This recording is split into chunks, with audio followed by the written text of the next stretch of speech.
If we want to go to heaven, we need a total transformation. We need it as individuals and we need it as a church. And the time has come to speak about these things because we are told that the straight testimony will cause the shaking.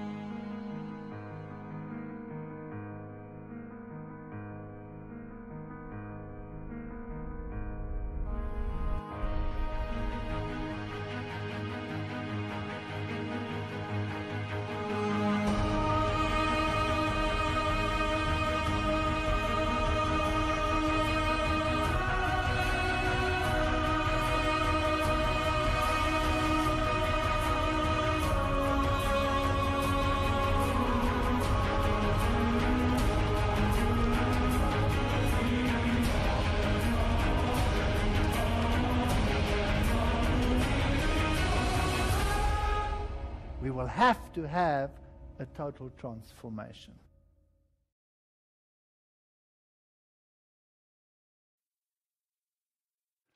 Well, the Lord must grant us the grace to say. Bem, eu espero que o Senhor nos abençoe para que possamos falar aquilo que vamos falar a partir de agora, de uma forma que construa o seu reino e não o destrua.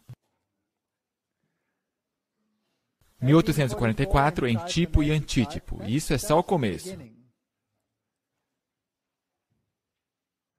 Não sede conformados com este mundo, mas sede transformados pela renovação do vosso entendimento, para que experimenteis qual seja a boa, agradável e perfeita vontade de Deus. Esse é o nosso texto para toda a série. E quero te lembrar outra vez que tem a ver com discernimento. Discernimento.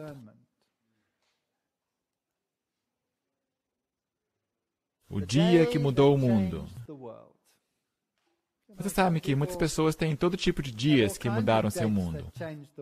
Por exemplo, 11 de setembro. Mas o dia que realmente mudou o mundo foi 22 de outubro de 1844. Esse dia mudou o mundo totalmente. Um mundo totalmente novo emergiu depois desse dia. É um dia que levou uma nova compreensão profética e doutrinária. Não existia nessa forma antes. É o dia que deu abertura à hora de seu julgamento e conduziu Mardoqueu ao portão. A gente vai falar sobre isso outro dia. Foi o dia para a edificação das antigas ruínas e restauração de veredas para morar. E 5 grandes novos princípios bíblicos foram descobertos e apresentados ao mundo depois daquela data. E Satanás odeia esses princípios. Ele odeia esses princípios bíblicos. O caminho foi preparado pelos 2 oponentes do conflito. Um intencionava divulgar a mensagem universalmente e o outro contra-atacar a sua aceitação. Tudo começou em 1844. Então vamos dar uma olhadinha nisso. Rapidamente, eu sei que já dei palestras inteiras sobre 1844, não quero ser redundante aqui, mas pode-se dizer que foi um ano bissexto em todos os sentidos. Foi um mega ano. Vamos dar uma olhada nos 5 pilares do Adventismo, que vieram depois de 1844, entre abril e setembro de 1848. Foram chamadas de conferências sabáticas, e eis aqui os pilares. A doutrina do santuário está sob ataque, sim ou não? Sim. A doutrina da segunda vinda de Cristo, adiando, minimalizando. O sábado, o estado dos mortos e o espírito de profecia.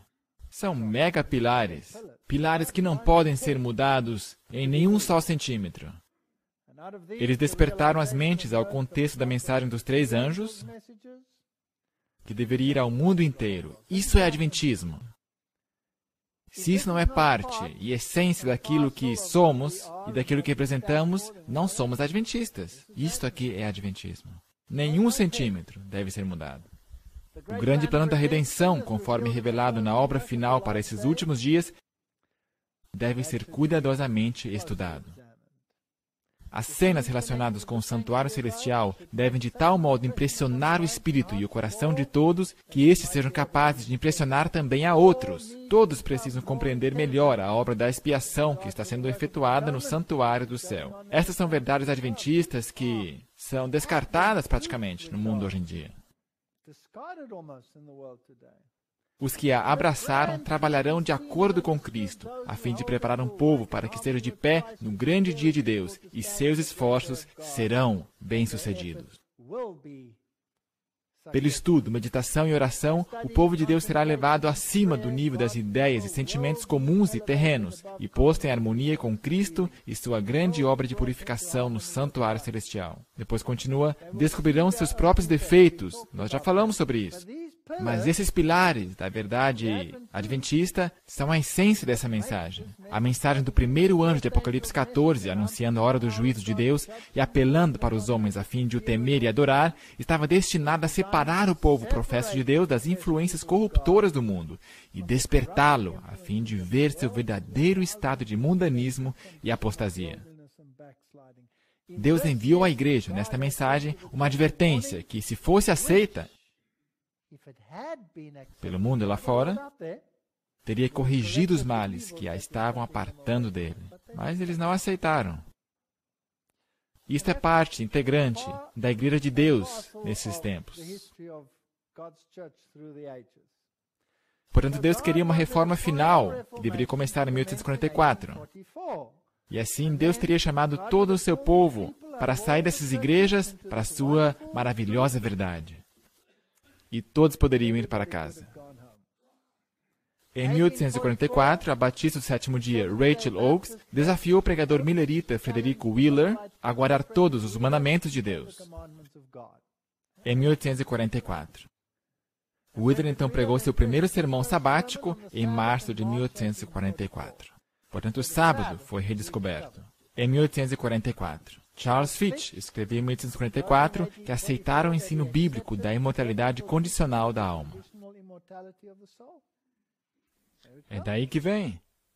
1844 viu o despertar do espírito de profecia com as visões de William Foy, Hazen Foss e Alan Harmon em dezembro de 1844. O restabelecimento do espírito de profecia. Não adianta ter uma mensagem se ela não vai ao mundo. Por isso, nesse mesmo ano, Deus abre as portas para que pudesse ser transmitida. Em 1844, Samuel Morse enviou sua primeira mensagem de telégrafo. E eu gosto do que ele diz. A primeira mensagem que foi transmitida foi: que coisas Deus tem realizado. Essa foi a primeira mensagem que viajou por fios e cabos por esse planeta. É incrível. Samuel Morse, filho de um pastor calvinista, foi o autor de... ele seria um seguidor de teoria de conspiração. Conspiração estrangeira às liberdades dos Estados Unidos, no qual ele advertiu seus compatriotas na grande conspiração jesuíta para destruir os protestantes de suas liberdades garantidas pela Constituição. Era um homem perigoso, de fato. Não é fascinante isso? Portanto, a mensagem e o meio para transmiti-la, e desses humildes começos telegráficos, o que nós temos hoje? Satélites, internet, tablets, todas essas coisas. Tudo isso não seria possível se não fosse isso. Então, veio o 12 de março de 1854. A primeira ferrovia planejada para Ohio recebe seu alvará. E aqui nós vamos. De repente, o mundo começa a encolher para que a mensagem pudesse ir ao mundo inteiro. Isaías 30, 21. E os teus ouvidos ouvirão uma palavra do que está por trás de ti, dizendo: este é o caminho, andai por ele, sem vos desviares nem para a direita, nem para a esquerda. Com isso, era possível. 1854. Arqueologia. 1798. Eu gosto dessas datas. Vocês não gostam desses anos? Final dos 1260 dias. Napoleão Bonaparte tem ali a sua expedição a Malta e o Egito. Merrill Unger escreveu sobre ela. Pode-se dizer que a arqueologia moderna teve seu início em 1798. quando as ricas antiguidades do Vale do Nilo se abriram ao estudo científico pela expedição de Napoleão. E então, o acadêmico dinamarquês Neil Ludvig Westergaard decifrou o Elamite cuneiforme na inscrição Behastan, em 1844.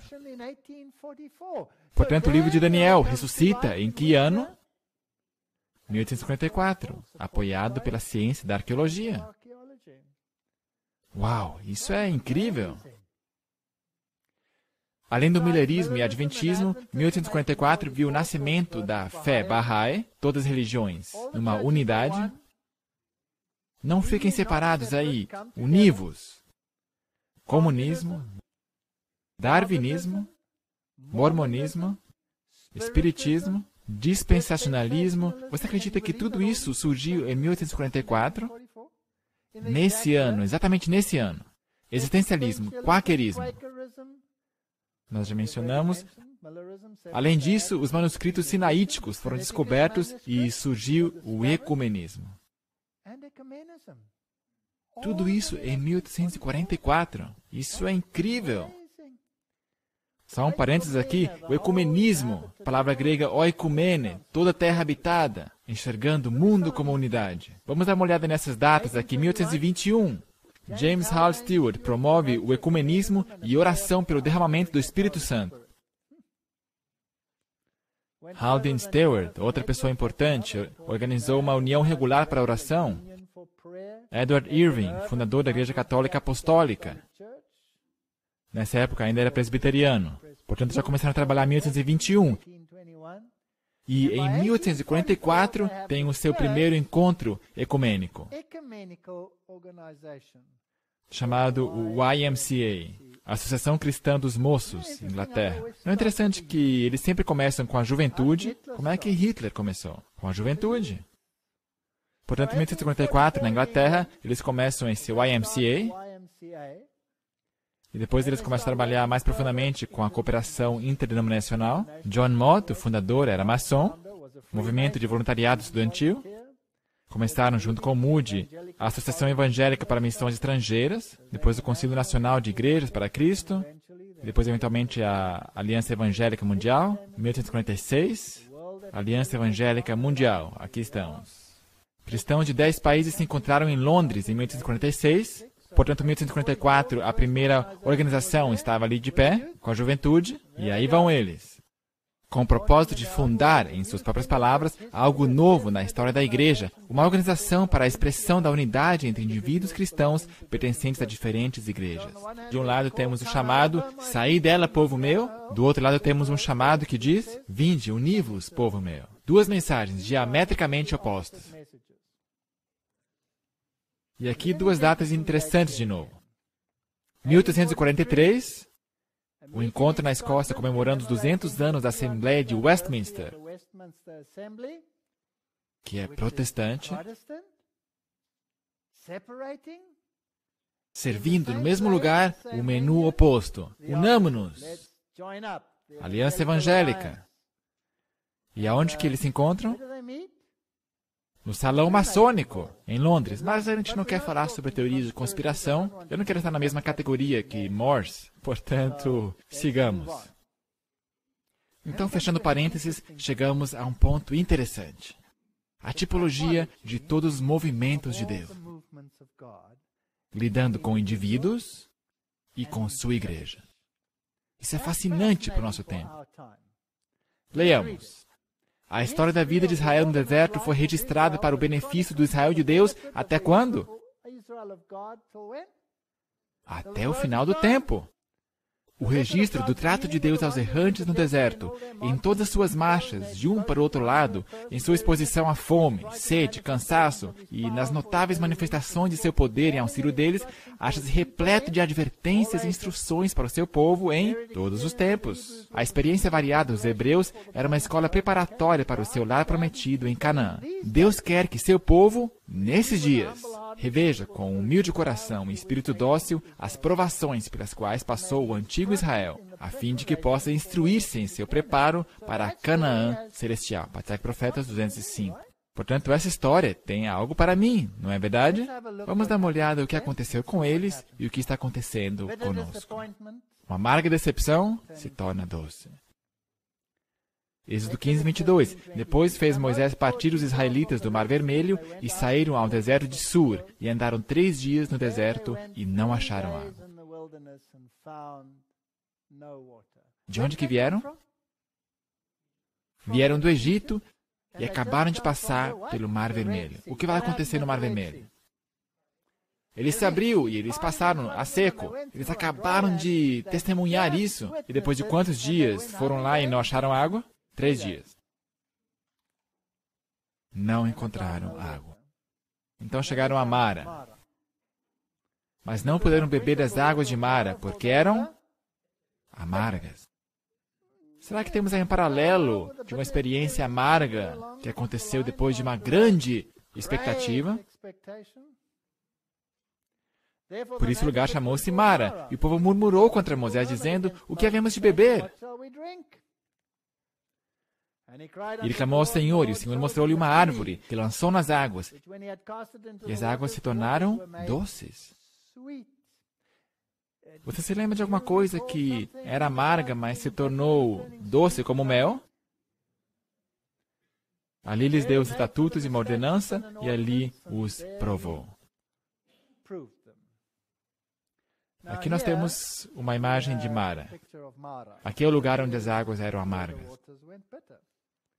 E até hoje, aqui nós temos esse testemunho. E as águas aqui são doces hoje em dia. A Senhora White diz em Maranata 56, houvessem os adventistas, depois da grande decepção de 1844, ficado firmes na fé e seguido avante em união no caminho aberto pela providência de Deus, recebendo a mensagem do terceiro anjo e proclamando-a ao mundo, no poder do Espírito Santo, o Senhor haveria cooperado poderosamente com seus esforços. A obra se haveria completado e Cristo haveria vindo antes disso para receber seu povo, para dar-lhes o galardão. Já estaríamos no céu. Tudo já teria passado. Portanto, deveríamos ser gratos a eles que eles falharam, não é? Claro, senão não faríamos parte. Ela continua, no período de dúvidas, que se seguiu ao desapontamento, porém, muitos dos crentes do Advento abandonaram a fé. Maranata. 40 anos, a incredulidade, murmurações e rebelião excluíram o antigo Israel da terra de Canaã. Agora note bem. Os mesmos pecados têm retardado a entrada do moderno Israel na Canaã celeste. Nós olhamos para eles e dizemos que estúpidos eles foram. E não nos damos conta que nós somos mais estúpidos que eles. Os mesmos pecados. Em nenhum dos casos as promessas de Deus estiveram em falta. É a incredulidade, o mundanismo, a falta de consagração e a contenda entre o professo povo do Senhor que nos tem conservado nesse mundo de pecado e dor por tantos anos. Nós estamos repetindo a história de Israel em tipo e antítipo. Não responsabilizeis a Deus por isso. A Senhora White diz, talvez tenhamos de permanecer muitos anos mais nesse mundo por causa de insubordinação, como aconteceu com os filhos de Israel. Mas por amor de Cristo, seu povo não deve acrescentar pecado a pecado, responsabilizando a Deus pela consequência de seu próprio procedimento errado. Podemos apressar o dia, dando o Evangelho ao mundo. Nós podemos fazer isso. Nós podemos mudar as coisas. Portanto, precisamos apresentar-nos a Deus aprovados. Cada um como obreiro que não tente que se envergonhar, que maneja bem a palavra da verdade. Precisamos evitar os falatórios profanos, porque eles vão fazer o quê? Vão produzir maior impiedade. E a palavra desses roerá como gangrena. E aí ele menciona alguns nomes que fizeram isso, os quais se desviaram da verdade, dizendo que a ressurreição já era feita, e perverteram a fé de alguns. Nós temos muitos exemplos em nossa igreja de coisas assim. Todavia, o fundamento de Deus fica firme, tendo este selo: o Senhor conhece os que são seus. E qualquer que profere o nome do Senhor, aparte-se da iniquidade. Nós já discutimos isso na mensagem à Laodiceia. O problema está aqui. Ora, numa casa grande não há somente vasos de ouro, de prata, mas também de pau e barro, uns para a honra, outros, porém, para a desonra. De sorte que, se alguém se purificar dessas coisas, será vaso para a honra, santificado e idôneo para o uso do Senhor, preparado para toda boa obra. Portanto, esse caráter tem que ser construído tijolo por tijolo, passo a passo. Característicos que hão de habilitar os jovens a trabalhar com êxito na causa de Deus podem ser obtidos pelo diligente exercício de suas faculdades, aproveitando toda a vantagem que a providência lhes proporciona. O caráter de José e Daniel são bons modelos para serem seguidos. Portanto, Deus nos deu exemplos. A gente vai falar sobre isso mais tarde também. Jesus deseja que todos que professam seu nome se tornem obreiros fervorosos. É necessário que todo membro individual construa sobre a rocha que é Jesus Cristo. Arma-se uma tempestade que forçará e provará ao máximo o fundamento espiritual de cada um.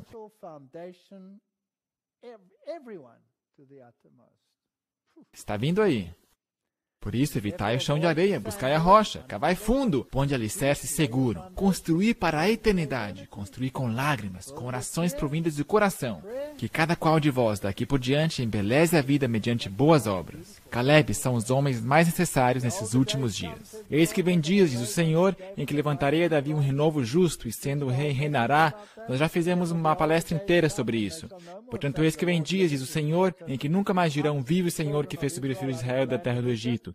Mas vive o Senhor que fez subir e que trouxe a geração da casa de Israel da terra do norte e de todas as terras para onde as tinha arrojado, e habitarão na sua terra. Portanto, não vão mais dizer, o Senhor que nos tirou da terra do Egito, mas vão dizer, o Senhor que nos trouxe e que nos libertou da terra de Babilônia.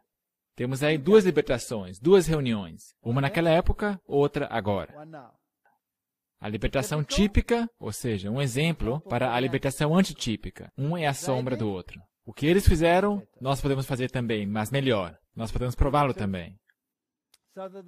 Portanto, a libertação do cativeiro egípcio foi o maior evento da história de Israel. Este livramento prefigurava o grande livramento do povo de Deus no último ajuntamento do Israel antitípico.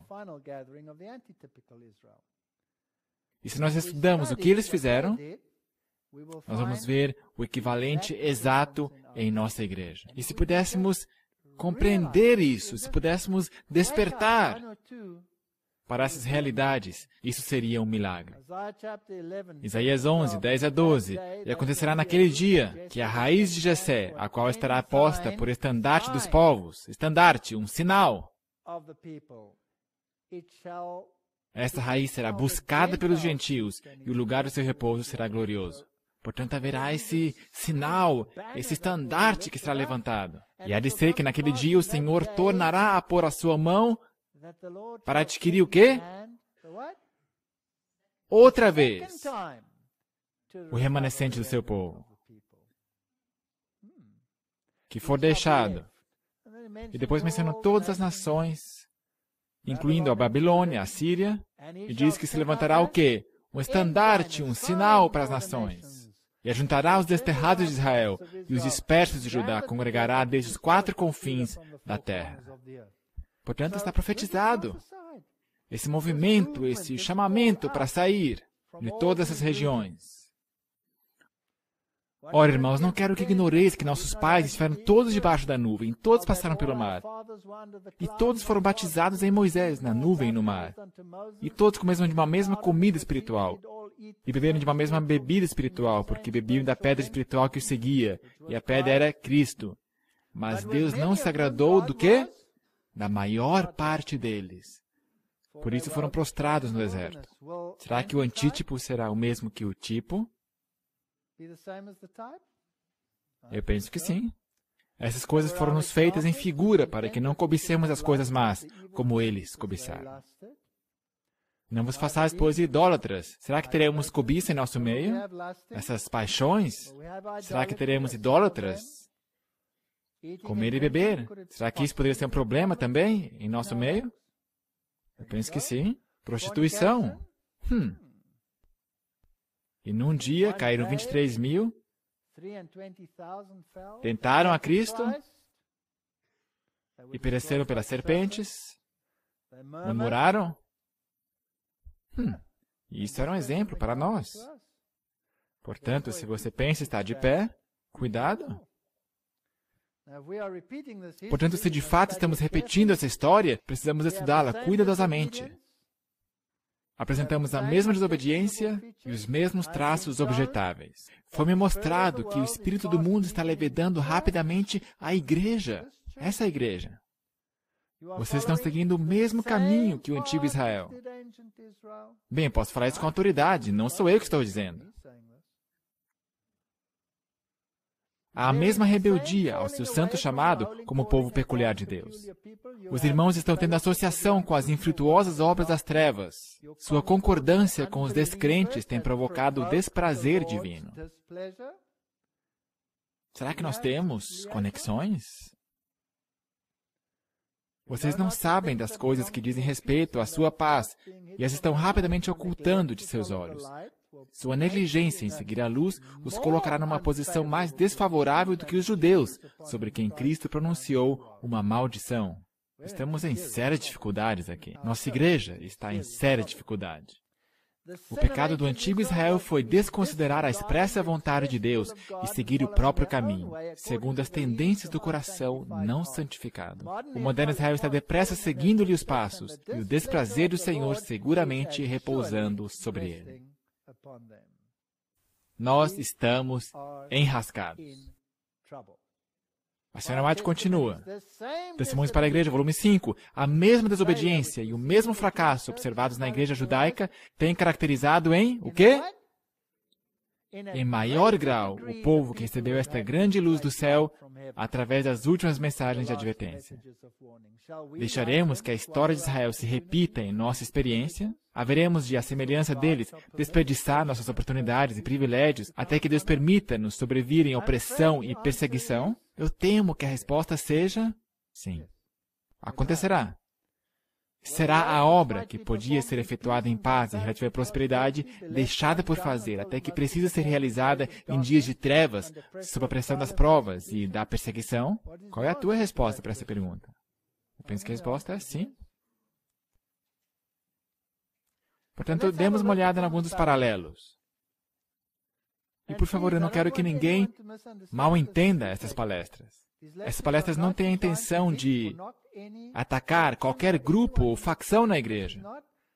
Esse não é um chamado à condenação, esse é um chamado à contemplação. O movimento do Êxodo estava baseado numa profecia de tempo definido. Sabe, as pessoas sempre me perguntam, por que eu deveria me juntar a essa igreja? Estude as profecias, então você vai se juntar a essa igreja. Você não vai ter alternativa. A mistura de gente saiu com Israel porque não havia alternativa. Não sabiam para quem ou com quem ir além de Israel. Não é verdade?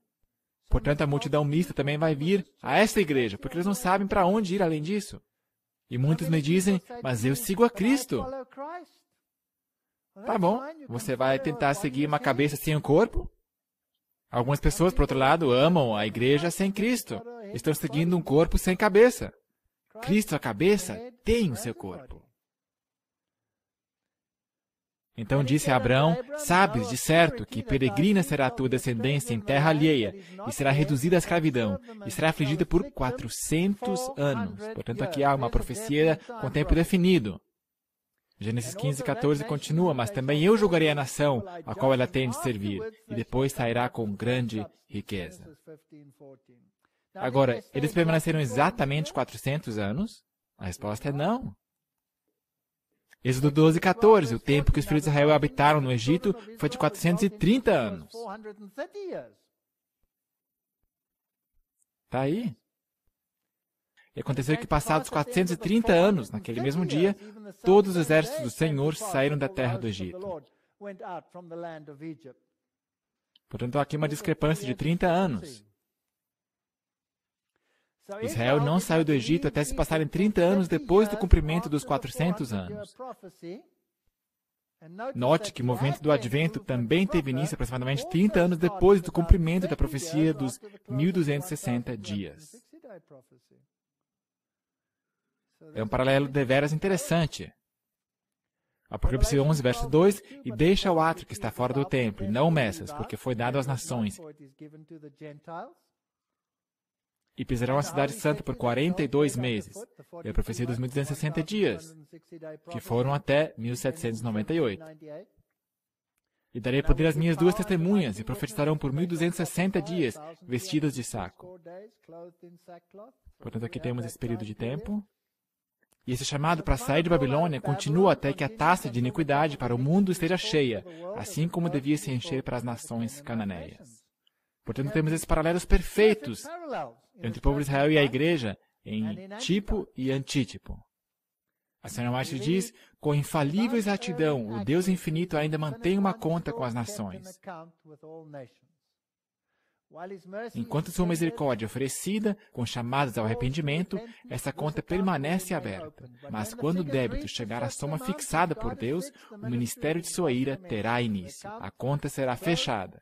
Cessará a paciência divina. A misericórdia não mais pleiteará em seu favor. Então aqui está a mensagem, esse chamado a sair, e então virá. A conta dos amorreus ainda não está completa, mas virá. Quando a conta das nações estiver cheia. Testemunhos seletos. A crise aproxima-se rapidamente. Quase é vindo o tempo da visitação de Deus. Conquanto lhe repugne castigar, não obstante castigará e rapidamente. Aqueles que andam na luz verão sinais do perigo que se aproxima, mas não deverão sentar-se em silenciosa e despreocupada expectativa de ruína, conformando-se com a crença de que Deus abrigará seu povo no dia da visitação. Longe disso, deverão compreender que é seu dever trabalhar diligentemente para salvar outros, esperando com grande fé auxílio da parte de Deus. A oração feita por um justo pode muito em seus efeitos. Portanto, temos um trabalho a fazer. O tempo durará um pouco mais até que os habitantes da terra tenham enchido a medida de sua iniquidade. Se você olhar para o mundo hoje, você acha que estamos chegando perto? Então a ira de Deus, que por tanto tempo tem estado dormitando, se despertará, e esta terra de luz beberá da taça de sua ira sem mistura. A taça da iniquidade está quase cheia, e a justiça retributiva de Deus está para descer sobre os culpados. Não temos muito tempo. De novo aqui ela diz, a maldade dos habitantes do mundo já quase encheu a medida de sua iniquidade. Isso aí foi escrito em 1902. Como será que está agora, mais de 100 anos depois? A transgressão quase já chegou ao seu limite. O mundo está cheio de confusão e um grande terror está para vir sobre os seres humanos. Os paralelos são incríveis. Como nos dias do Êxodo, o sábado está em jogo. Tipo, antítipo. Isaías 56, bem-aventurado o homem que fizer isto, e o filho do homem que lançar mão disto, que se guarda de profanar o sábado, e guarda sua mão de fazer algum mal. E não fala o filho do estrangeiro que se houver unido ao Senhor, dizendo, certamente o Senhor me separará de seu povo. Portanto, aqui está o sábado. O dia de sábado será um assunto em pauta no último tempo. Abraçam a minha aliança. E aos que abraçam a minha aliança, também lhes darei a minha casa, e dentro dos meus muros um lugar e um nome. Melhor do que o de filhos e filhas, e aos filhos dos estrangeiros que se unirem ao Senhor. Você conhece esses textos? É fascinante ver esses paralelos. Assim diz o Senhor Deus, que congrega os dispersos de Israel, ainda juntarei outros aos que já se ajuntaram. Portanto, temos um ajuntamento típico e teremos um ajuntamento antitípico. Nos dois movimentos, Deus não só chama os fiéis, mas Ele reúne todas as classes em suas fileiras. Você concorda? Para que possa aprender dele na experiência do deserto. Os rebeldes e os infiéis, então, são eliminados do meio do seu povo. É como Ele atuou no passado, e assim Ele o fará agora. Ezequiel 20, 38. E separarei dentre vós os rebeldes, e os que transgrediram contra mim. Da terra de suas peregrinações os tirarei, mas à terra de Israel não voltarão. E sabereis que eu sou o Senhor. A mesma coisa em Apocalipse 3:16. Aqui nós temos o paralelo. Eu vou vomitar-te da minha boca. Tipo e antítipo. O êxodo do Egito implica um prévio ingresso ao Egito. Isso faz sentido. Você não pode sair de um país no qual você não esteve. Isso aconteceu quando Jacó foi ao Egito por causa da fome. E se nós pensamos de uma forma tipológica, fome é um símbolo de fome espiritual. E por causa de fome espiritual na igreja, nós fomos ao quê? Ao Egito. Ficamos cada vez mais e mais como o mundo. A religião de Israel se contaminou com as práticas gentílicas, e assim Deus os chamou para abandonar o Egito. Havia adoração ao sol, Amon-Ra era o Deus Sol, e o nome Faraó, F-Ra, o Sol. Ezequiel, eu gosto desse profeta, e nós vamos lidar com ele mais tarde, porque ele é um dos profetas para os remanescentes que estavam em Babilônia, em cativeiro, e que mais tarde tiveram que sair de lá. E diz-lhes, assim diz o Senhor Deus, no dia em que escolhi Israel, levantei a minha mão para a descendência da casa de Jacó, e me dei a conhecer a eles na terra do Egito, e levantei a minha mão para eles, dizendo, eu sou o Senhor vosso Deus. Naquele dia levantei a minha mão para eles para os tirar da terra do Egito, para uma terra que já tinha previsto para eles, a qual mana leite e mel, e é a glória de todas as terras. Então lhes disse, cada um lance de si as abominações dos seus olhos. Faça uma faxina, e não vos contamineis com os ídolos do Egito. Eu sou o Senhor vosso Deus. Portanto, nós precisamos ser limpados da idolatria do Egito. Ezequiel 20, verso 8. Mas, terrível palavra, o que eles fizeram? Se rebelaram. E não me quiseram ouvir. Ninguém lançava de si as abominações dos seus olhos, nem deixava os ídolos do Egito. Então eu disse que derramaria sobre eles o meu furor, para cumprir a minha ira contra eles no meio da terra do Egito. O que fiz, porém, foi por amor do meu nome, para que não fosse profanado diante dos olhos dos gentios. E os tirei da terra do Egito e os levei ao deserto. Portanto, assim também Deus leva o seu povo hoje em dia também. Nos dois movimentos, Deus chama um povo para fora e os leva ao deserto, para que possam guardar a sua lei. E é isso que tem que acontecer com cada um de nós. Salmo 105, tirou dali o seu povo com alegria. Para quê? Para que guardassem seus preceitos e observassem as suas leis. Então, o que o deserto representa? Purificação. Mas tem uma mistura de gente com eles. Eles saem do Egito com uma mistura de gente com eles. E eu gosto dessa expressão. Não diz uma minoria mista. Não, diz uma multidão mista no inglês, uma mistura de gente que acompanhou Israel em sua jornada. E muitos cobiçaram os potes de carne do Egito. Mas nós, felizmente, não temos isso em nosso meio. Temos. Deve ser obtida a vitória sobre os costumes e práticas de Babilônia e Egito, para que o povo de Deus possa se tornar um povo separado. Esta é a guerra. E esta batalha foi lutada então e está sendo lutada hoje em dia. Os paralelos são perfeitos. Cobiçando as coisas do Egito, Atos 7, 39 a 42, ao qual nossos pais não quiseram obedecer. Antes o rejeitaram e em seu coração se tornaram ao Egito. Como é que voltaram ao Egito? Isso é decisivo. Em seu coração. Eles não foram fisicamente de volta ao Egito, eles permaneceram na igreja. Mas o seu coração não estava na igreja, estava onde? Estava no Egito. Dizendo a Arão, faze-nos deuses que vão adiante de nós. Porque é esse Moisés que nos tirou da terra do Egito, não sabemos o que lhe aconteceu. A gente não queria deixar o profeta de Deus assim de lado, iríamos?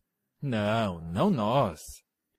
E naqueles dias fizeram um bezerro e ofereceram sacrifícios ao ídolo. E se alegraram nas obras de suas mãos. Mas Deus se afastou e os abandonou, a que servissem ao exército do céu, como está escrito no livro dos profetas. Porventura me oferecestes vítimas e sacrifícios no deserto por 40 anos, ó casa de Israel? É patético. É isso que eles fizeram. Demos uma olhada à profecia do movimento do Advento em Daniel 8 e 9. O povo de Deus é chamado de sua escravidão a Babilônia e Egito, e uma clara profecia anunciou o seu êxodo, justo como o primeiro. Por 1260 anos o povo de Deus seria afligido. A profecia dos 2300 dias foi o arauto do movimento do segundo advento. Portanto, é uma profecia específica de tempo. Assim, a mensagem do advento também saiu e foi proclamada alguns anos antes de 1744. Uns 30 anos depois de 1798, os mileritas começaram a pregar. Exatamente a mesma coisa aconteceu com o movimento do Êxodo. Assim, William Miller ou Guilherme Miller começa a pregar, Mas o movimento propriamente dito não começou até que o tempo se cumprisse em 1844. Isso é exatamente o mesmo. O povo de Deus não pode entrar em Canaã até que a porta da graça se feche para o mundo, até que a medida da iniquidade esteja cheia para os amorreus. A mesma coisa acontece com o povo de Deus aqui. E afinal de contas, por que um êxodo, uma saída? Então dirás a Faraó, assim diz o Senhor, Israel é meu filho, meu primogênito, para que me sirva, e se você recusar deixá-lo ir, então você vai ter problemas. O Senhor disse a Moisés, vai a Faraó e diz-lhes, deixe meu povo ir, para que me sirva. Mas Faraó não quer deixar eles ir. O Faraó moderno não quer permitir que vá. Ele diz, são meus. E ele quer tomar a noiva. Diz que é dele. Então diz o Senhor a Moisés, eis que vos farei chover pão do céu, e o povo sairá e colherá diariamente a porção para cada dia, para que eu prove se anda na minha lei ou não. Portanto, esse pão, nós vamos ter uma palestra inteira sobre esse pão do céu. Não é interessante que o Egito adorava o dragão? Ezequiel 29:3. Fala e diz, assim diz o Senhor Deus, eis-me contra ti, ó Faraó, rei do Egito, grande dragão que pousas no meio dos teus rios. E que dizes, o meu rio é meu, e o fiz para mim. Adoração ao dragão. Antítipo. E adoraram o dragão, que deu à besta o seu poder. Tipo, antítipo. Um povo separado, Neemias. E o restante do povo, sacerdotes, levitas e porteiros, e aí mencionam todos esses grupos, tinham se separado dos povos das terras para a lei de Deus. E o que os seus corações fazem? Querem voltar. Por isso, saí do meio deles, 2 Coríntios, e apartai-vos, diz o Senhor. Não vos prendeis a um jugo desigual com os infiéis. Temos nós praticado isso como igreja? Temos feito isso? Estamos nós em concílios ecumênicos? Estaríamos cegos. Estaríamos praticando teologia de avestruz, se disséssemos que não estamos fazendo. Estamos nós sentados em comissões, ou mesmo presidindo reuniões dessas comissões? Sim. Moisés tentou introduzir reformas sabáticas no Egito, mas não foi possível. Você não pode guardar o sábado se você tem um povo que não quer guardar o sábado.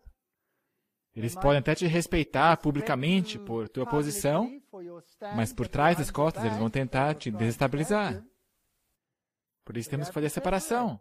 Então disse-lhes o rei do Egito, Moisés e Arão, por que fazeis cessar o povo de suas obras? Ide as vossas cargas.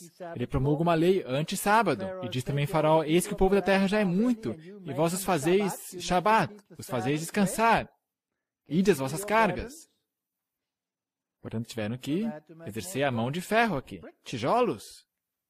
Antítipo, exatamente o mesmo. Eles impuseram mais trabalho, porque diziam, estão ociosos, por isso é que clamam, vamos, sacrificamos a nosso Deus. Então se aumentou, se agravou o seu serviço. Os egípcios falsificaram os milagres de Deus e demonstraram quão grandes sinais podiam fazer. Talvez usaram cobras encantadoras e fazem esses encantamentos com música, justo como fazem a mesma coisa na Índia hoje em dia.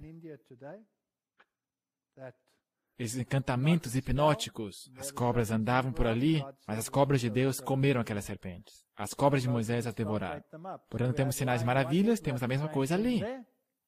O ajuntamento final, Isaías 56, assim diz o Senhor.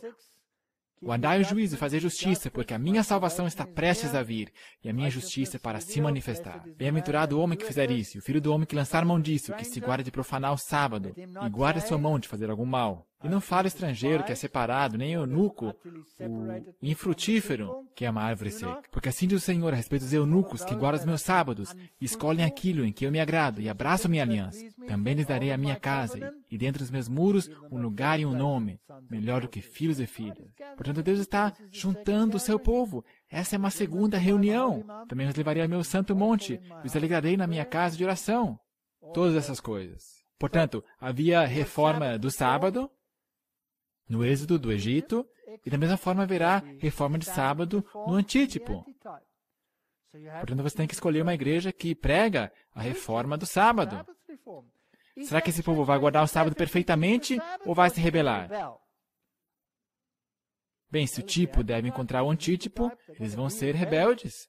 O sábado é o centro da lei de Deus, que foi colocado no meio da Arca da Aliança, no centro do Santíssimo, que estava no centro da tribo sacerdotal, no centro do acampamento de Israel. E o Senhor colocou Israel no centro das nações. E exatamente a mesma coisa vai acontecer com o povo de Deus. Israel era relaxado na observância do sábado, assim vamos ser remissos na observância do sábado. Mas Farnham White diz, há maior santidade no sábado do que atribuem muitos que professam observá-lo. O Senhor tem sido grandemente desonrado por parte dos que não têm observado o sábado conforme o mandamento, quer na letra, quer no espírito. Ele sugere uma reforma na observância desse dia. Eu vi coisas incríveis em todo mundo que acontecem no sábado. Eu não sei para onde que foi a reverência.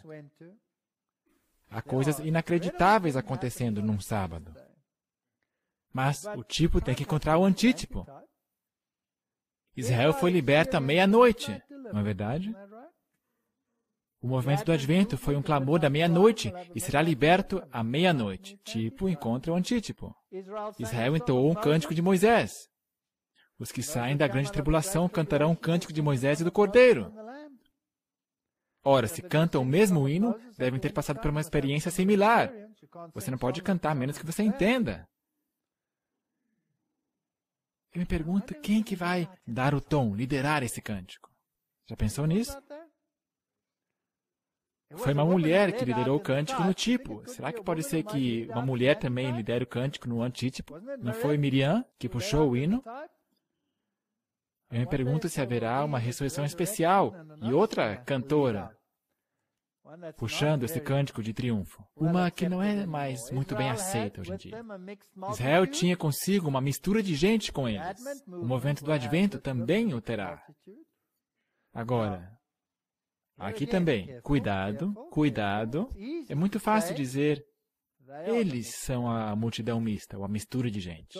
Os filhos de Israel partiram de Ramsés para Sucote, 600 mil a pé, etc, etc.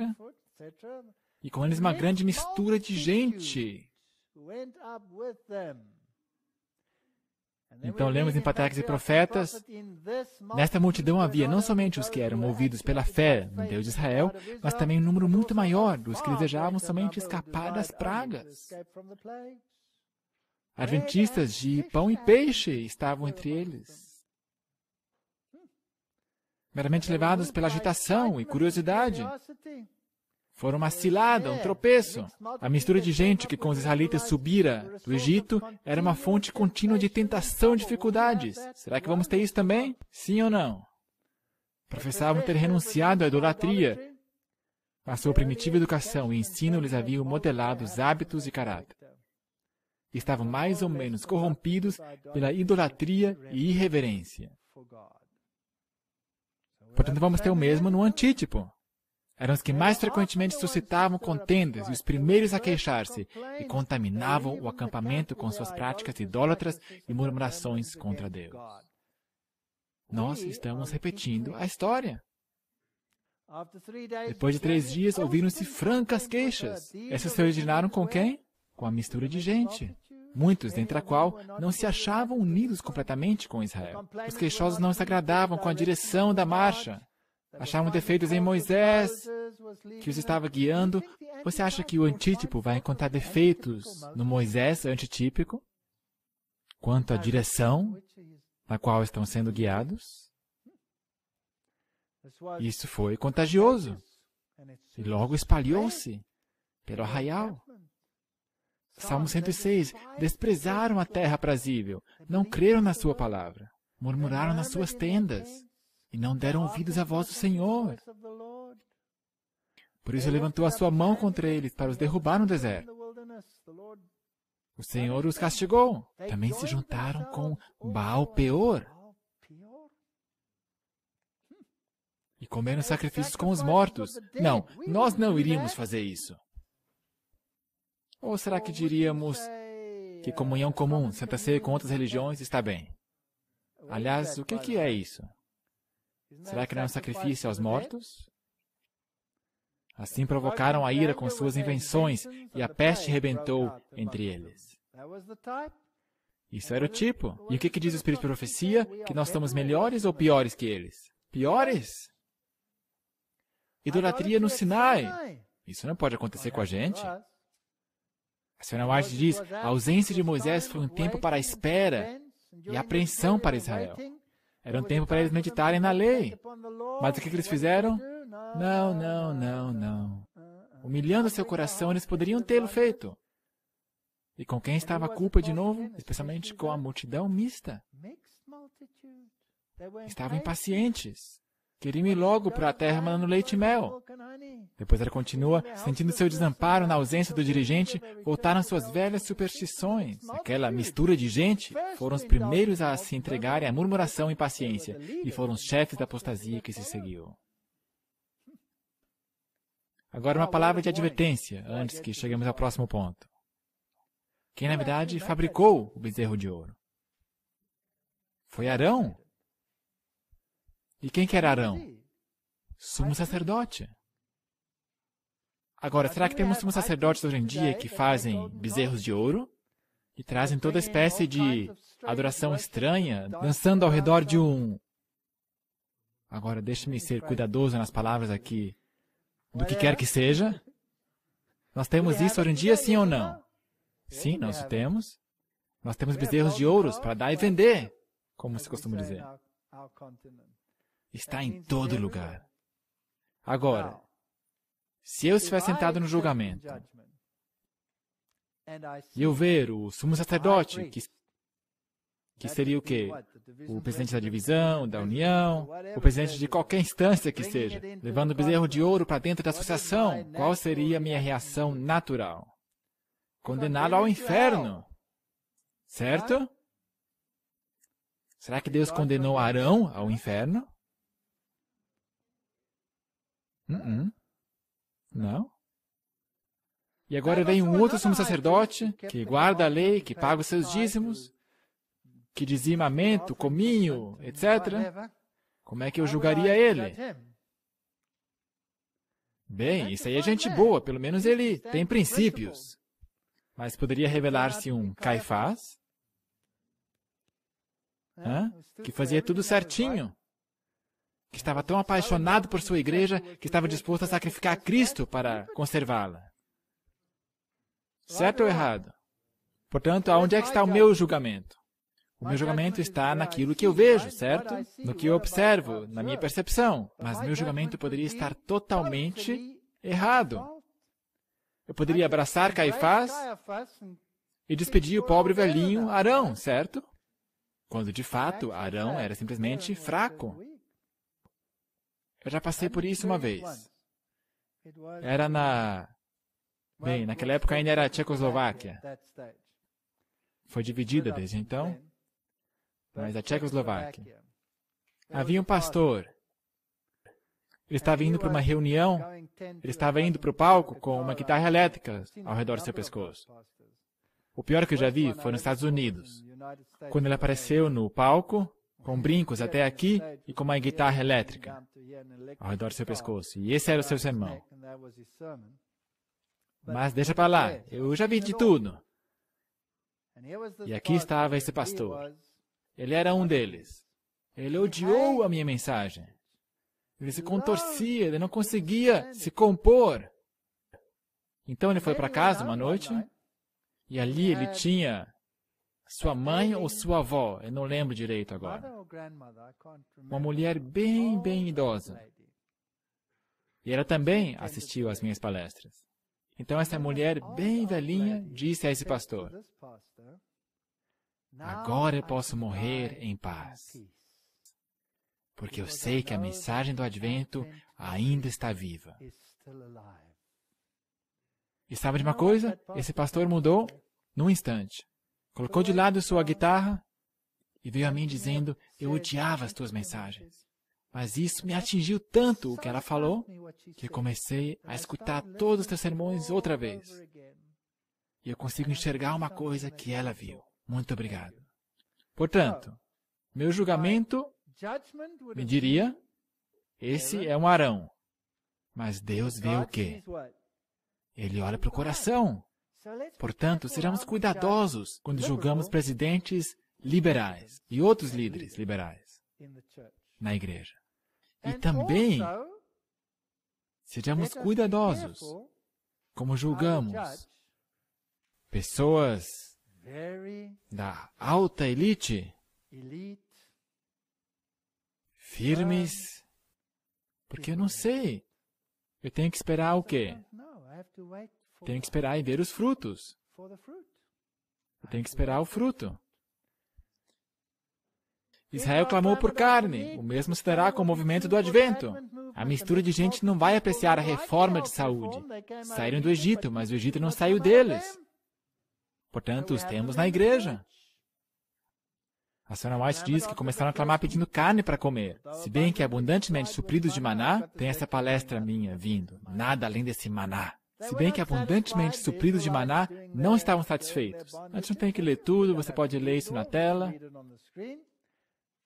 Portanto, aqui estavam, se agarravam às panelas de carne. No meu país, é exceção mesmo encontrar pastores que não comem carne.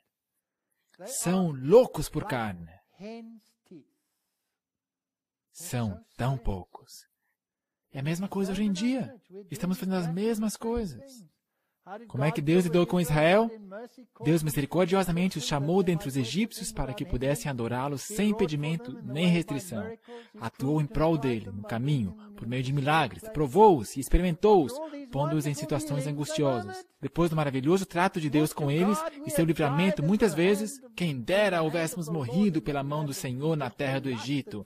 Cobiçavam os porros e as cebolas de lá. E o anjo disse, o caso de vocês é ainda pior do que o deles.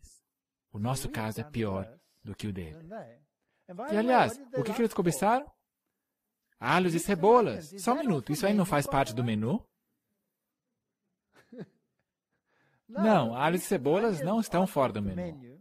Mas cobiçar qualquer coisa, mesmo as coisas boas, isso sim, não deve estar no menu. Portanto, a mistura de gente também habitava a periferia e murmurava dali. A Sra. White diz, especificou-se também a posição de cada tribo. Cada uma devia marchar e acampar-se ao lado de sua própria bandeira, conforme o Senhor havia ordenado. Os filhos de Israel assentarão as suas tendas, cada um debaixo de sua bandeira, etc., etc. Defronte da tenda da congregação, assentarão as suas tendas. Àquela multidão mista que do Egito acompanhara Israel, não foi permitido ocupar as mesmas seções das tribos. Deveriam, porém, morar nos arredores do acampamento, e deveria ser sua descendência excluída da comunidade até a terceira geração. Agora, a maioria de nós, se não nascemos adventistas, viemos a essa igreja. E, por definição, somos uma mistura de gente. Eu mesmo sou uma mistura de gente. E é muito fácil estar ali, vagando ao redor do acampamento e estar criticando quem está dentro. É muito fácil também eu me separar. Agora vejamos quem eles eram. Mas Deus não se agradou da maior parte deles, por isso foram prostrados no deserto. Foram os que, o quê? Cobiçaram. Eram os idólatras. Eram os que faziam do comer e beber o seu Deus. Levantaram-se para divertir-se, eram os fanáticos por esporte. Não, isso aí nós não temos, não é? Não. E não nos prostituamos, como alguns deles fizeram e caíram. Poderia ser fornicação espiritual. Se você dá uma olhada nessa lista, então você pode se perguntar, será que eu sou uma mistura de gente? Será que nos qualificamos? Nem tentemos a Cristo? E não murmureis. Eu acho que aqui nós todos tropeçamos. Eu acho que já era. Nós todos fomos definidos como mistura de gente. Estamos em problemas. Agora, tudo isto lhes sobreveio como figuras. Seguem ao Senhor de longe e permanecem na periferia do acampamento. Nos mantêm caminhando no deserto do pecado. Impedem as bênçãos da chuva temporã e serôdia. E são uma multidão. A sua sorte é ser lançada fora. Será que nós murmuramos? Será que murmuramos contra tudo que acontece? Agora, há uma diferença entre murmurar e chamar o pecado pelo seu nome. Há uma grande diferença. Ezequiel 20. Eu vos levarei ao deserto dos povos, e ali, face a face, entrarei em juízo convosco. Teremos experiências duras com Deus, como entrei em juízo com os vossos pais no deserto. E vos farei passar debaixo da vara. E separarei dentre vós os rebeldes. Isso foi o tipo. Como é que vai ser o antítipo? Exatamente o mesmo. Exatamente o mesmo. O Ellen White diz que muitos dos que estão arrolados nos livros da igreja não estão convertidos. Não se surpreenda se a maior parte da igreja nos abandonar. Que as seguintes palavras serão repetidas por homens que se consagraram à obra.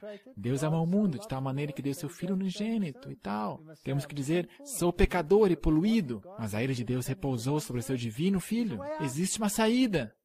Se Deus deu seu Filho unigênito para morrer, o justo pelos injustos, Ele quer que toda voz o proclame. Portanto, temos que começar a pregar. Agora, eu já mencionei isso. Heresias têm o seu propósito na igreja. Nós ficamos loucos com as heresias na igreja. E creia em mim, existem heresias na nossa igreja. Deus despertará seu povo. Se outros meios falharem, introduzir-se-ão entre eles heresias, as quais os hão de peneirar, separando a palha do trigo. Testemunhos para a Igreja, volume 5. Portanto, somos uma igreja falsa, ou a igreja caída? Ou será que somos Babilônia?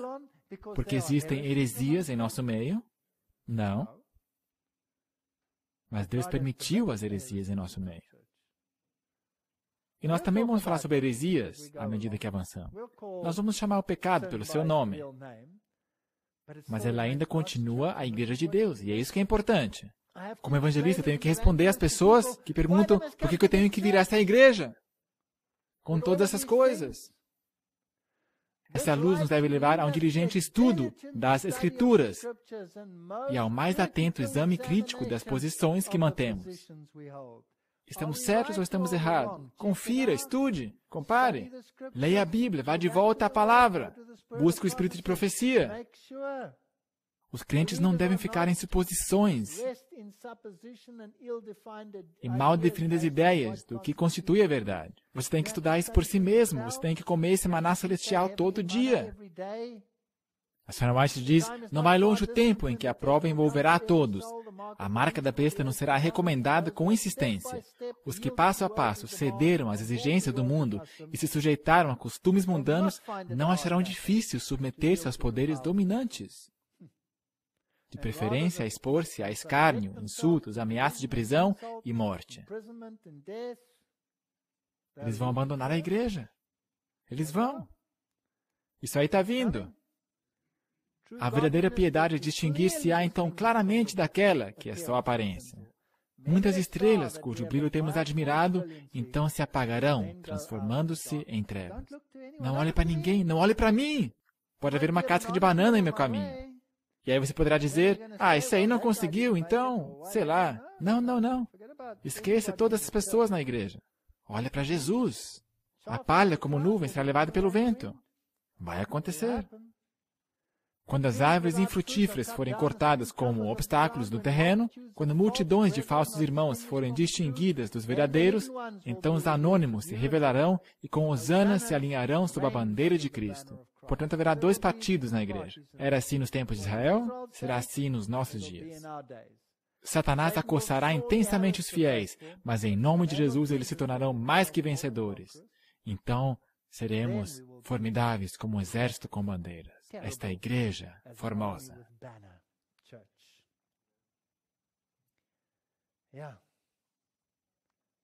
Pobre homem, Mark Woodman. Ele morreu tão cedo, com 35 anos de idade. E 10 dias ou 12 dias antes que ele morreu, ele veio nos visitar. Ele estava nas suas últimas. Sua perna, o câncer tinha se espalhado por suas artérias, a coxa, aos seus ossos. A minha esposa estava também deitada, com uma parte de seu corpo aplastada. E eu também já escutava a minha coluna rangendo. Quando saímos para o carro, ele estava se apoiando sobre as suas muletas. A minha esposa se apoiando em 2 muletas. E eu estava caminhando desse jeito. Nós éramos um espetáculo. E ao irmos para o carro, eu disse, Mark, aqui vem o exército do Senhor. E Satanás está tremendo nas suas bases.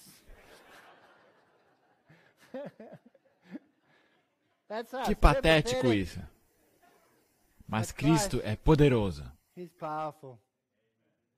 A senhora White diz, nenhum de nós jamais receberá o selo de Deus enquanto o caráter tiver uma nódoa ou mácula sequer. Cumpre-nos remediar os defeitos de caráter, purificar de toda contaminação o templo da alma. Hoje há uma teologia que diz, o Senhor vai fazer tudo isso por nós. Não. Nós temos que fazer a nossa parte. Não façamos tão fácil assim. Então a chuva serôdia cairá sobre nós como caiu a temporã sobre os discípulos no dia de Pentecostes. Nós vamos ter que ver como será essa chuva serôdia e como ela vai cair. Hoje é o tempo para atender-se à demonstração da testemunha verdadeira. Hoje é o tempo. Então, assim como o movimento do Êxodo era estruturado, havia ordem no acampamento, o movimento do Advento tem que ser estruturado e ordenado. Não faz sentido isso? Os paralelos têm que estar aí. A senhora White diz, grande é a semelhança entre nossa história e a dos filhos de Israel. Deus conduziu seu povo do Egito ao deserto, onde podiam guardar-lhe a lei e obedecer-lhe a voz. E ela continua dizendo que os egípcios estavam ali por perto, e o que era luz para o povo de Israel era uma sombra, escuridão de noite para o exército de Faraó que estava querendo atacá-los. A senhora White continua, digo-vos, meus irmãos, que o Senhor tem um corpo organizado por cujo intermédio ele irá operar. Não descartem a igreja, só porque existe apostasia nela, só porque existem literalmente milhares de Arãos e não sei quantos Caifás. Quando alguém se afasta do corpo organizado do povo que observa os mandamentos de Deus, quando começa a pesar a igreja em suas balanças humanas e acusá-la, podeis saber que Deus não está dirigindo, ele se encontra no caminho errado. Temos que parar essas vozes. Dos dois lados, do lado conservador e do lado liberal. Quantos dos líderes não dizem, esses aí não são adventistas do sétimo dia, os que pregam a mensagem dos 3 anjos? Você já escutou essa? Ou se há grupos, ministérios independentes, será que aí se batiza os novos conversos para dentro desses grupos ou para dentro da igreja? Para onde que vai essa tipologia? Isso aí são perguntas que temos que nos fazer. Tem que ir para a igreja. Mas Deus fez o povo rodear pelo caminho do deserto, do Mar Vermelho. E os filhos de Israel subiram da terra do Egito. Como? Armados. Havia ordem, havia estrutura. A igreja do final dos tempos de Deus tem que ter estrutura. Não essas entidades esvoaçadas, no sentido que não servem de substituto à igreja. O governo de Israel caracterizou-se pela organização mais completa, maravilhosa, tanto pelo seu acabamento como pela sua simplicidade. A ordem tão admiravelmente ostentada na perfeição e arranjo de todas as obras criadas por Deus. Aqui estavam todos os capitães, os chefes, os príncipes, os capitães de 10, de 50, de 100, de milhares. Havia ordem. Deuteronômio 1:15. Precisão absoluta. Portanto, a igreja de Deus é organizada e sustentada por dízimos e ofertas, assim como era Israel. E a igreja tem apóstolos, profetas, doutores, etc. Assim a igreja adventista tem um presidente. É a minha função julgar se se trata de um Caifás ou de um Arão? Não. Corresponde à posição de Moisés como cabeça administrativa. Presidente de divisão corresponde ao príncipe de cada tribo de Israel. Capitães de 100, 50 e 10 correspondem a presidentes de união, associação, pastores e anciãos. Há uma estrutura. Paralelos absolutos. São eles perfeitos? Não. Israel roubava a Deus nos dízimos e ofertas. Será que nós vamos fazer isso? Sim. Roubará o homem a Deus? A senhora White nos adverte, a obra de Deus, que deveria estar avançando 10 vezes mais que na presente força e eficiência, é detida, como a primavera retardada pelo sopro gélido do inverno. Porque alguns do professo povo de Deus se estão apropriando dos meios que devem ser dedicados a seu serviço. Eu já me dei conta há muito tempo que eu nunca vou vencer se eu não pago meu dízimo. As pessoas constantemente me dizem, eu não posso me dar o luxo de pagar o dízimo. Eu digo, isso é estúpido, você não pode se dar o luxo de não pagar o dízimo. É verdade, não é? Se eu não pago o dízimo, eu não vou para frente.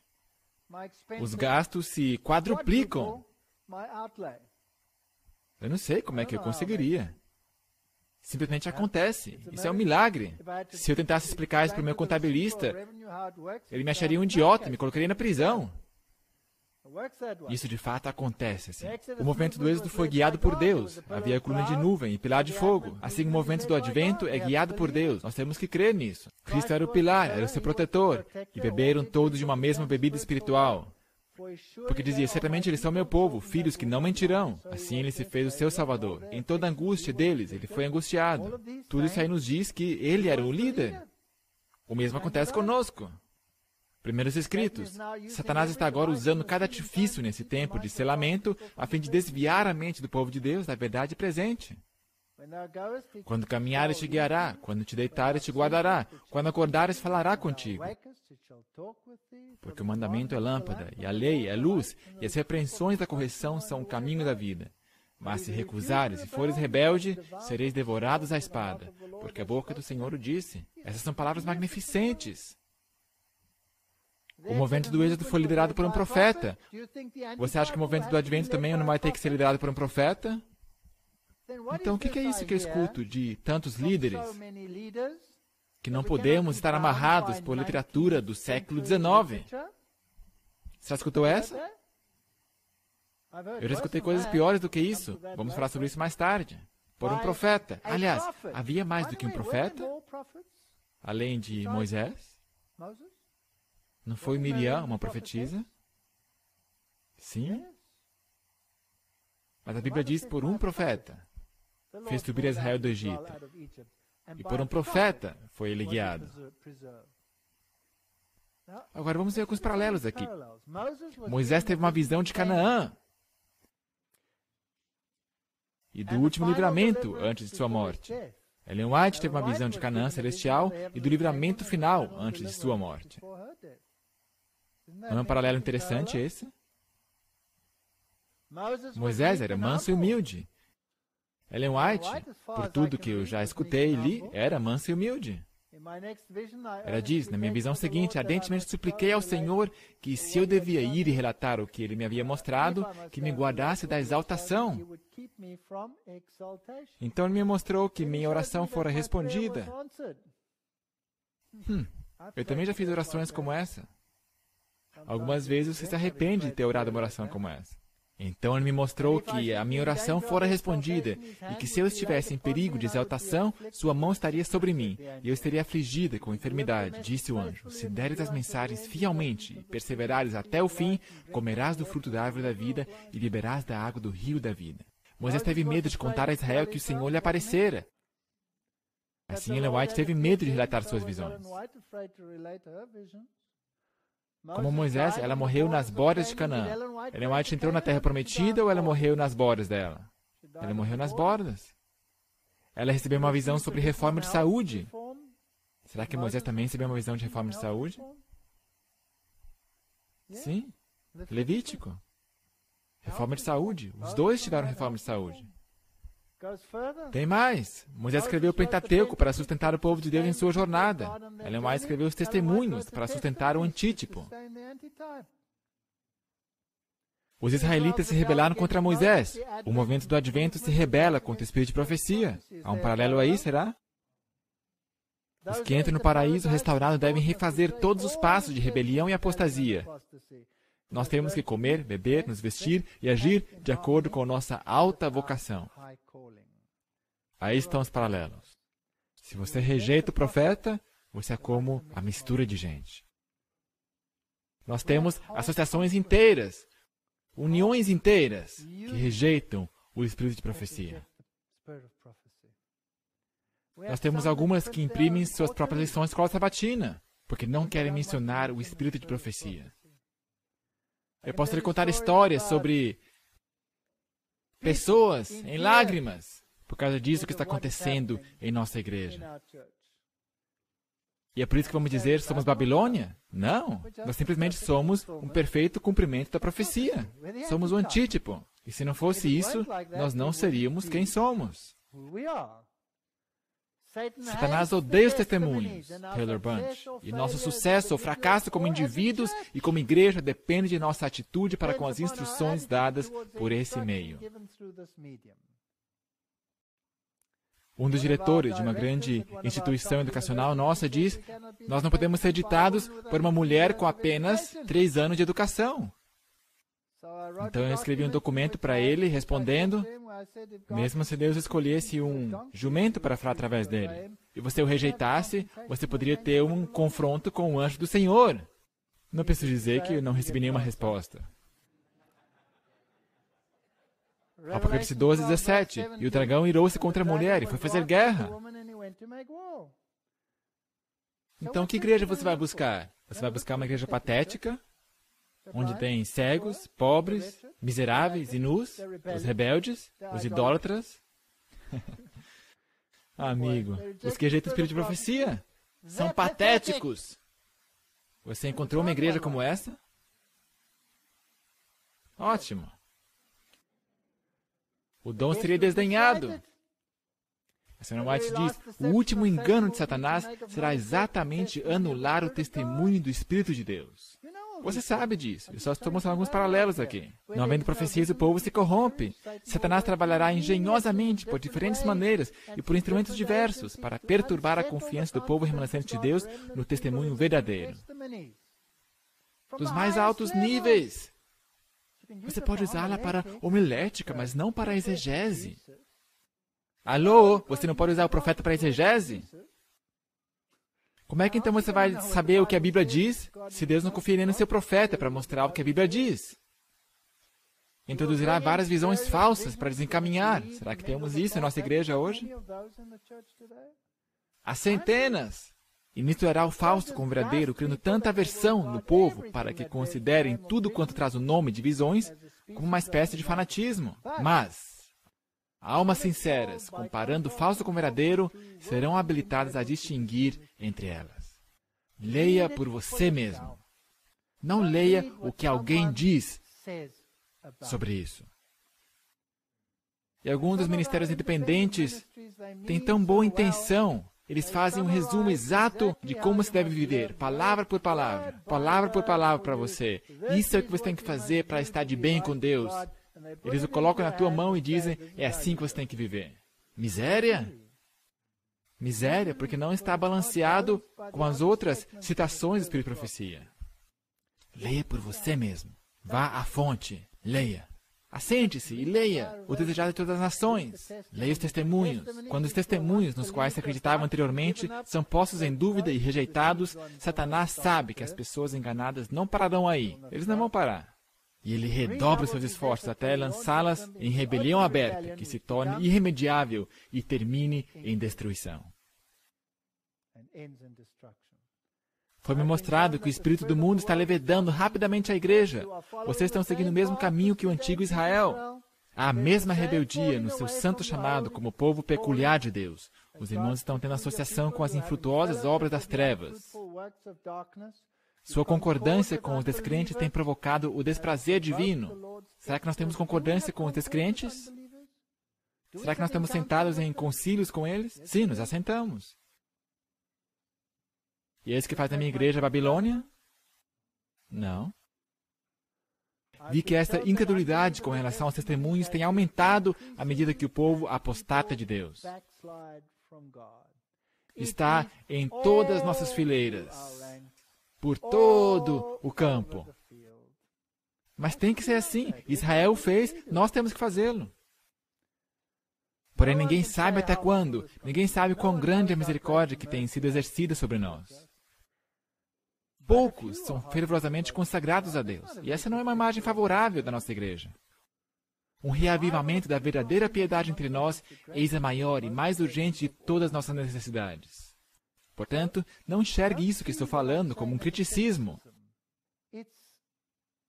É simplesmente uma explicação de nossa condição. É assim que nós somos. É isso que nós somos como um povo. É chegado o tempo para realizar uma reforma completa.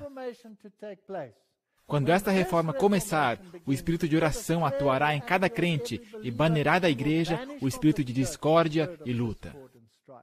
Nós precisamos disso como igreja. Por favor, Arão. Por favor. Não continue com o que você está fazendo. Arrependa-se.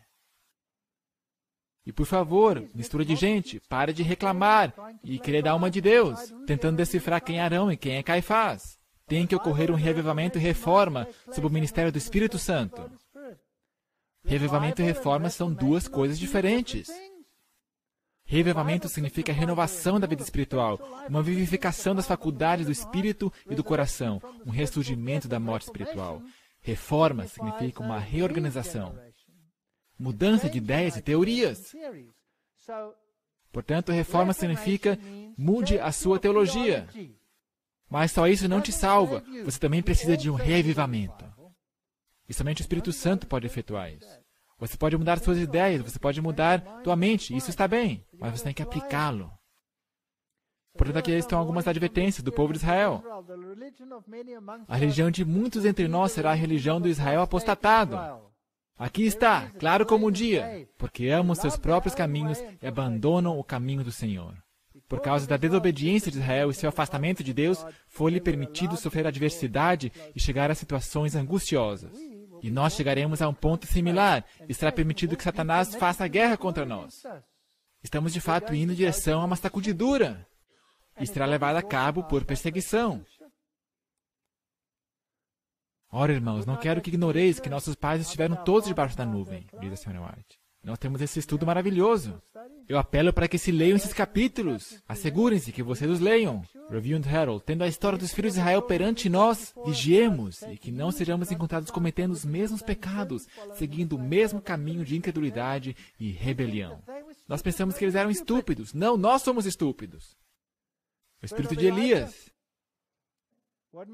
O que temos que fazer? João deveria ir como mensageiro de Jeová para levar aos homens a luz de Deus, para dar nova direção aos pensamentos e pressioná-los com a santidade dos reclamos divinos, sua necessidade de perfeita justiça de Deus, que temos que ser santos. Precisamos parar essa nova teologia, que só leva à perdição. Precisamos ter um templo para a presença do Espírito de Deus. Devemos ter sã constituição física. Precisamos viver de uma forma saudável. Isso não quer dizer que você será salvo de males, de acidentes, de ferimentos, doenças e da morte, até morte de câncer. Jovens de 35 anos de idade, sendo esmagados e levados pelo câncer em frente a seus próprios olhos. Não quer dizer que você não estará sujeito à morte. Força mental e espiritual, controle dos apetites e paixões, domínio das faculdades. Estamos nós exercendo tudo isso? Houve duas travessias. Houve dois desapontamentos, decepções.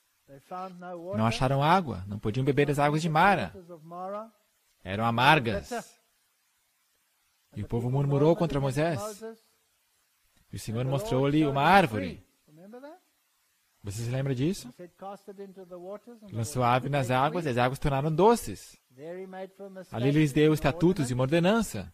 Se você ouvir atento à voz do Senhor teu Deus, você não terá nenhuma dessas enfermidades. Agora, o que aconteceu conosco? Por que estamos nós nesse estado? Em Mara, o Senhor mostrou a Moisés uma árvore que, lançada sobre as águas, tornaria as águas potáveis. Ao movimento do advento, do grande desapontamento de 1954, foi dada uma vara, é um pau, um pedaço de árvore, para medir o santuário. Na verdade, do santuário, a chave para águas salutares foi encontrada. Aqui está um lindo paralelo.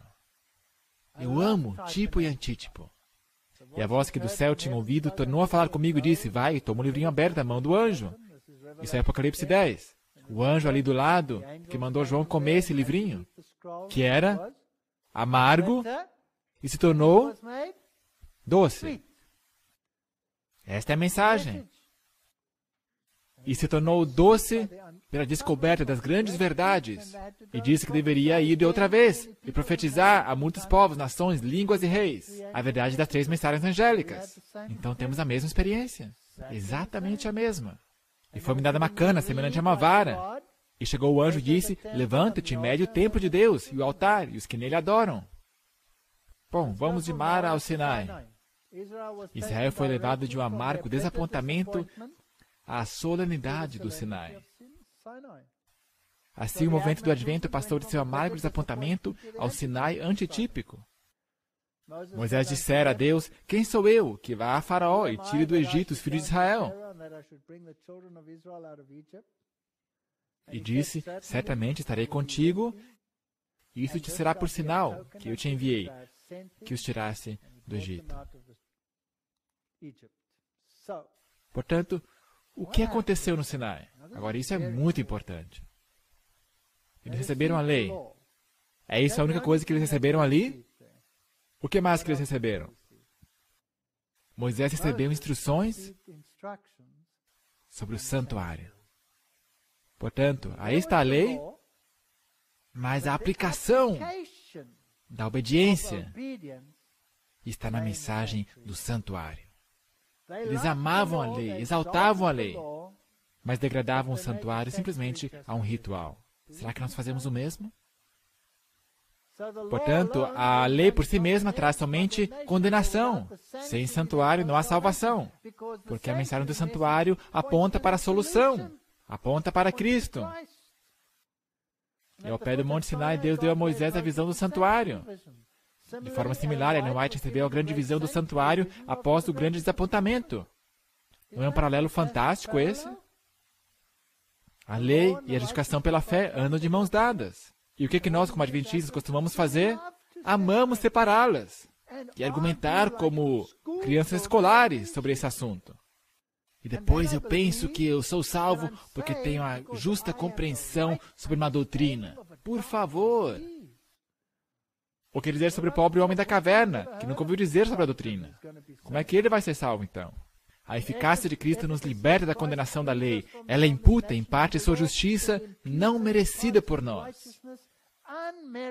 Nós temos que engolir a mensagem à Laodiceia e restaura a relação com Deus que estava interrompida. Dá poder aos filhos de Deus para morrer para o eu e viver em harmonia com esta lei da liberdade. Transfere a lei das tábuas de pedra às tábuas do coração, selando assim um novo concerto. Eu não sei, eu tentei resumir isso aqui. Eu não sei se consigo chegar à altura dessas grandes verdades. Agora vamos dar uma olhada na experiência do Advento. Isso é fascinante.